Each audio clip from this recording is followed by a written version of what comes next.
So finally guys अभी तक आपके 80 क्वेश्चंस कंप्लीट हो चुके होंगे। अगर आपने नहीं देखे हैं वीडियोस तो उनको जाकर प्लीज देख लीजिएगा।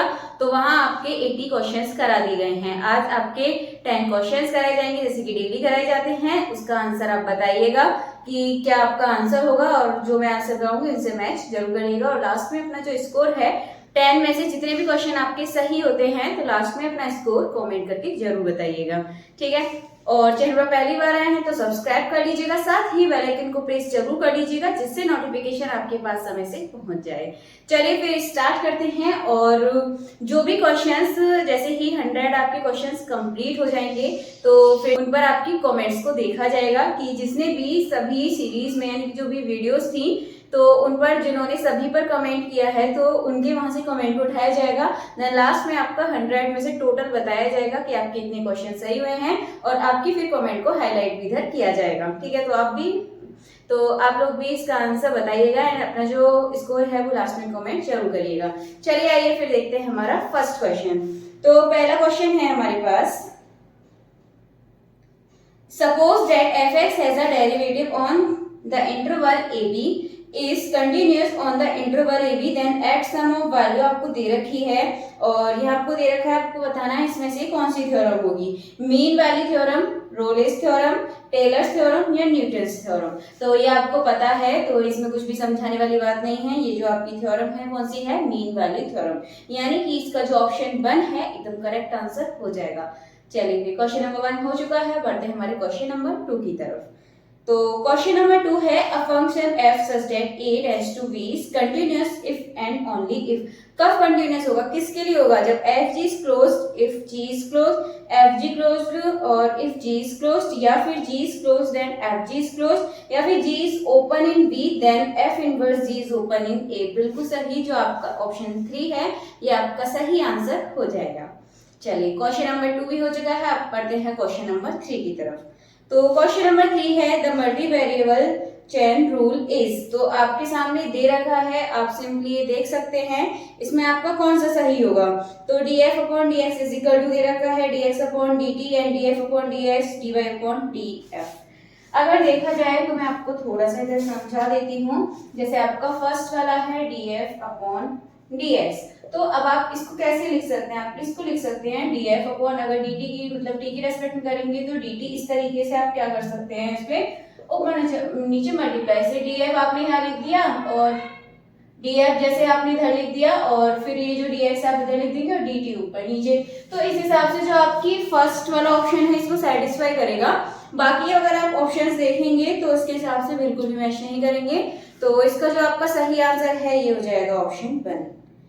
चलिए नेक्स्ट क्वेश्चन की तरफ बढ़ते हैं। अगला क्वेश्चन है, Green's theorem says that the total microscopic circulation in D is equal to the circulation around the boundary, और बाउंड्री आपको देख के C is equal to D और D बार। तो इसका आप सही आंसर बताइएगा क्या होगा।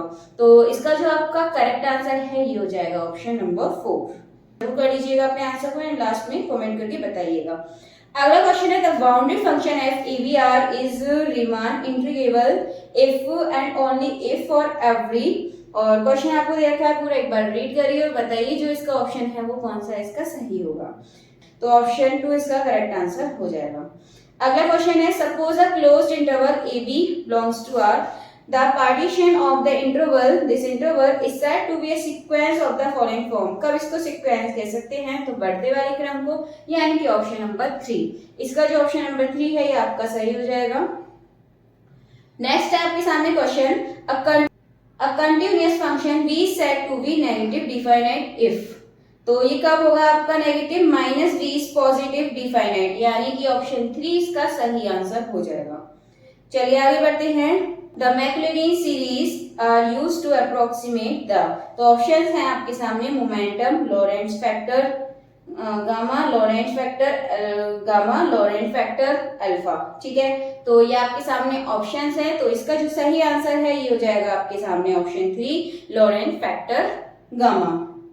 चलिए नेक्स्ट क्वेश्चन है, the surface integral of the curl of a function over a surface boundary by a close surface is equal to the line integral of the particular vector function around that surface is. किसका statement है ये?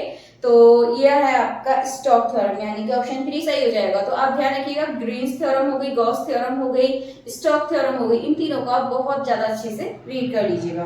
मैंने भी कराई हुई है, आप देख लीजिएगा इनसे रिलेटेड क्वेश्चंस। अगला क्वेश्चन है आपके सामने, अगला बियर लास्ट वीक। ये है every boundary sequence of real number has a convergent subsequence. Mean value theorem, Taylor's theorem, या फिर वॉल्जानो-वायरस्ट्रास थ्योरम, या फिर थ्योरम ऑफ कंटिन्यूटी।